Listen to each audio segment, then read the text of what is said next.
ہے کہ ایک اور بات جو مجھ سے سوال کیا گیا، اس سوال کا بھی جواب سن لیں کیونکہ وقت تھوڑا ہے، اس حوالے سے تو میں بات کروں گا، آگے بھی چلیں گے۔ سوال یہ کیا گیا میرے گزشتہ جمعے کے موقع پر، ہاں جو سادات کے حوالے سے میں نے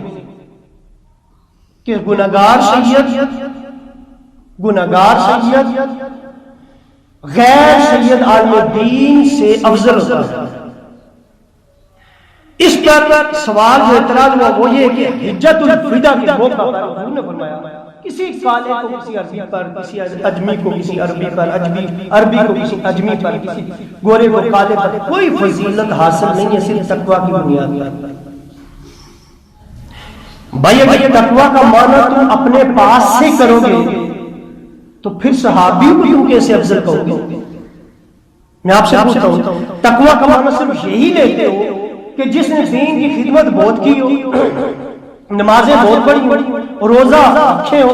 حج زکات کیے ہو، سارے کام کیے ہو، کوئی گناہ نہ کیا ہو، کوئی گناہ نہ کیا ہو، کوئی گناہ نہ کیا ہو، اور دین کے ہر کام میں سب سے بڑھ کر وہ سب سے زیادہ متقی ہوا۔ اور اگر یہ تقوی کا اعلیٰ معیار ہے، میں آپ سے پوچھتا ہوں اگر یہ تقوی کی یہ اعلیٰ معیار قیامت تک اللہ کسی کو زندگی دے دیتا ہے، وہ صحابی سے افضل ہے؟ صحابی جس نے کوئی ابھی نماز نہ پڑھی، کلمہ پڑھا اور دنیا سے چلا جائے، وہ اس کے پاؤں کی خاک برابر بھی نہیں ہے، تو پھر تقوی بھی معیار نہیں جائے گا۔ جو حضور نے فرمایا وہ تقوی کا معیار نہیں جائے گا۔ تقوی ان کے پاس ہے، ان کے پاس ایسا تقوی ہے جو قیامت تک وہ تقوی ہمیں نہیں ملے گا، اور وہ تقوی کیا ہے؟ والضحیٰ کے مکڑے کو دیکھنا۔ میں آپ سے پوچھتا ہوں، والضحیٰ کے مکڑے کو دیکھنا یہ مقام ہے تو جن کے اندر ہی والضحیٰ کا خون ہے۔ اور اگلی بات میں کروں گا، چلیں یہ بات ہی صحیح، یہ بات ہی صحیح، میں پوچھتا ہوں اگر خدا مولانا ہمارے مفتی اعظم مفتی منیب الرحمان صاحب جمعہ پڑھا، وہ ممبر میں بیٹھے ہوئے، میں مثال دے کر آپ سے پوچھتا ہوں، وہ ممبر میں بیٹھے ہوئے، آپ لوگ کسی بھی مفتی سے فتویٰ لیں گے، کسی بھی مسلک سے فتویٰ لیں گے، اہل حدیث سے لیں، دیوبندیوں سے لیں، بریلویوں سے لیں، جس سے مرضی فتویٰ لیں، مجھے اس سوال کا جواب آپ پتہ کر کے بتائیں کہ اگر مفتی منیب الرحمان صاحب ممبر میں بیٹھے ہوئے اور ایسا تو اللہ کا دیا ان کے پاس بہت ہے،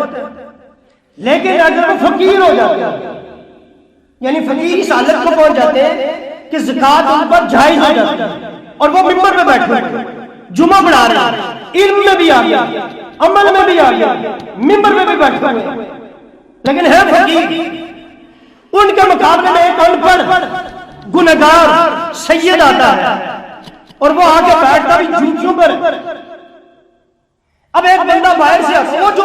جوتیوں میں بیٹھا ہے وہ سید، یہ تو فقیر ہے، وہ ان سے بھی کیا گزری حالت ہے، وہ مسکین ہے،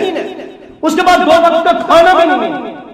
مسکین اس سے بھی زیادہ ہے۔ فقیر تو وہ کہتے ہیں جس کے پاس اتنا مال نہ ہو کہ وہ زکات دے سکے، اور مسکین جس کے پاس گزر اوقات کا سامان بھی نہیں ہوتا، آ جاتے اصلیہ بھی اس کے پاس نہیں ہوتی، تو وہ مسکین ہے، غریب وہ زیادہ ہے، گنہگار بھی ہے، جاہل بھی ہے، وہ جھوٹیوں میں بیٹھا ہوا ہے، مفتی صاحب ممبر میں بیٹھے ہوئے، بعمل بھی ہے، عالم بھی ہے۔ ایک بندہ آتا ہے باہر سے، امیر وہ زکات دینا چاہتا ہے، کس کو دے گا؟ مفتی صاحب کو دے گا یا اس سید کو دے گا؟ اگر سید کو دے گا تو سب کا عقیدہ یہ ہے حرام ہے، دے ہی نہیں سکتا، سید پہ زکات حرام ہے،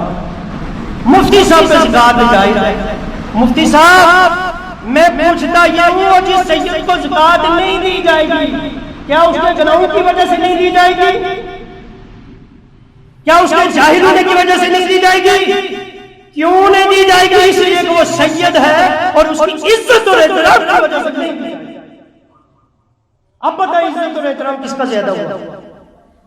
سید کو زکات نہیں دی جائے گی اس کی عزت اور اس کے احترام کی وجہ سے، وہ تو گنہگار بھی ہے، کوئی مسئلہ والا مجھے جواب دے، وہ تو گنہگار بھی ہے، اور وہ اگر تم گنہگاری کی وجہ سے کہو گے عزت اور احترام نہیں دی جائے گی، پھر صحابہ کے بارے میں کیا کہو؟ اگر کسی صحابی سے گناہ ہو گیا تو عزت احترام نہیں کریں گے۔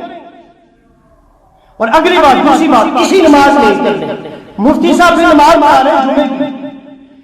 نماز پڑھا کر اللہ کے آگے حمد بیان کر کے سبحان ربی العظیم کہہ کے، سبحان ربی الاعلیٰ کہہ کے